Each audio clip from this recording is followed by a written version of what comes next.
Pozrime sa príkladne na pohár človeka zo strednej vrstvy, teda presvedčenia, aké o sebe má. Potrebujem dobré zázemie. Potrebujem dobré vzdelanie. Bezpečné miesto v práci. S čo najlepším platom a skvelými benefitmi. Mať skvelú kariéru, pracovať vo veľkej firme so skvelými ľuďmi, kde spoznám časom ženu svojho života, s ktorou si spoločne kúpime dom alebo byt na hypotéku niekde v peknej oblasti.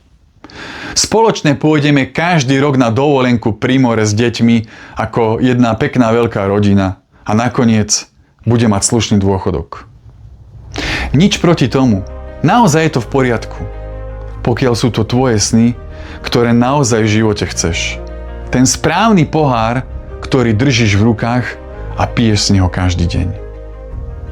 Ak si náhodou povieš, že chcem žiť naozaj slobodný a bohatší život, byť šťastnejší, nevymieňať čas za peniaze niekoho iného, ale chcem vymieňať svoje vedomosti, žiť si svoj život stále, naďalej a dostávať za to peniaze.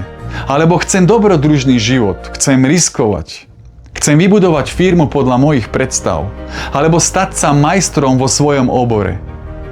Chceš byť tvorcom čohokoľvek, tak potom ten pohár, ktorý momentálne máš, je malý.